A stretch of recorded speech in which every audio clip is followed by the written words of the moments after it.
Rural Americans deserve access to the best of what our nation has to offer, especially health care. Across every state and every community, America's rural hospitals are the first line of defense, protecting our families, neighbors, and loved ones. No matter where you live, hospital care doesn't clock out. They're there 24 hours a day, 7 days a week, 365 days a year. Each year, America's over 5,000 hospitals care for millions of patients, providing 24/7 emergency care, delivering babies, cancer treatments, and other life-saving care that patients rely on. Behind every one of those patients are doctors, nurses, and caregivers working tirelessly to keep people healthy and safe. Hospitals are our community's lifelines. They employ our neighbors and keep our families healthy. But now, some in Congress are threatening access to care. Tell Congress, protect patient care to keep America strong. Don't cut rural health care. Listen, all you New Yorkers. Taxi. Okay, man, we're looking around. This is the 77 WABC minicast.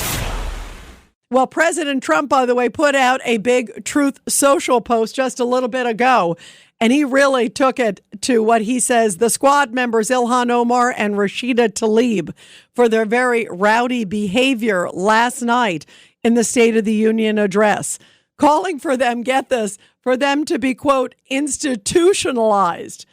Here's his quote on Truth Social. President Trump saying, when you watch low IQ Ilhan Omar and Rashida Tlaib as they screamed uncontrollably last night at the very elegant State of the Union, such an important and beautiful event, they had the bulging, bloodshot eyes of crazed people, lunatics, mentally deranged and sick, who, frankly, look like they should be institutionalized. And they did act like they were out of hand. I mean, especially Ilhan Omar, who was like shouting at them left and right. It was like she was like a mad woman. Like, and I kept thinking, this woman's an elected member of Congress. And then, of course, everyone's talking again about this moment. I wanted to play it again because this encapsulates the entire State of the Union address when none of the Democrats would stand for putting American citizens over illegal aliens. So tonight I'm inviting every legislator to join with my administration in reaffirming a fundamental principle. If you agree with this statement, then stand up and show your support. The first duty of the American government is to protect American citizens, not illegal aliens.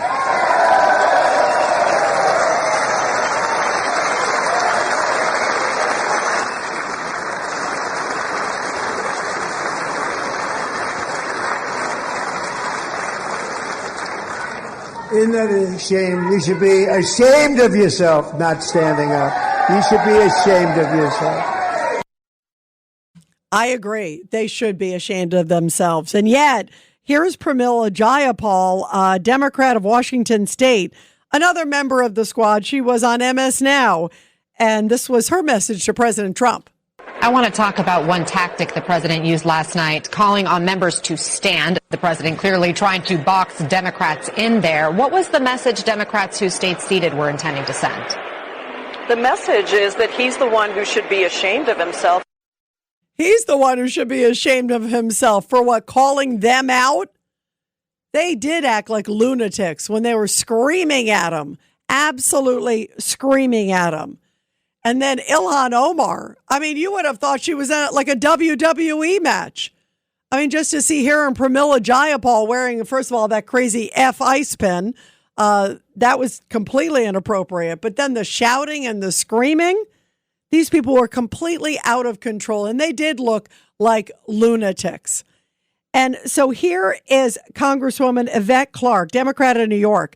Get this. She took offense to the fact that there were people that were being honored there, like the Medal of Honor recipients, honoring the widows who lost loved ones, who lost their husband or lost their daughters, the angel moms, those people who deserve to be heralded.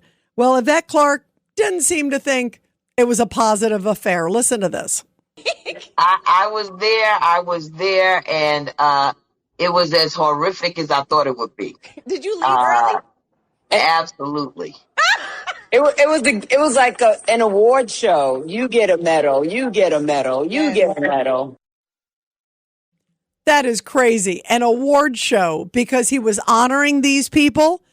Those moments were so memorable. They were so incredible. I love the guys getting the Medal of Honor. I love also the guy, the National Guardsman, who got the Purple Heart. Andrew, who survived that horrible shooting.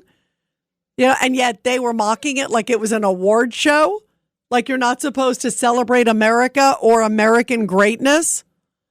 That really is a sad new low in American politics. There were a couple of them that were asleep. I think I'd rather have them asleep. Then they could at least say maybe they didn't hear these great things. And they could just say, oh, well, I missed it because I was asleep. Well, there were a lot of them that were very much awake, but they would not move. They would not stand, even for some really incredible, incredible moments. Rural Americans deserve access to the best of what our nation has to offer, especially health care. Across every state and every community, America's rural hospitals are the first line of defense, protecting our families, neighbors, and loved ones. No matter where you live, hospital care doesn't clock out. They're there 24 hours a day, 7 days a week, 365 days a year. Each year, America's over 5,000 hospitals care for millions of patients, providing 24/7 emergency care, delivering babies, cancer treatments, and other life-saving care that patients rely on. Behind every one of those patients are doctors, nurses, and caregivers working tirelessly to keep people healthy and safe. Hospitals are our community's lifelines. They employ our neighbors and keep our families healthy. But now, some in Congress are threatening access to care. Tell Congress, protect patient care to keep America strong. Don't cut rural health care.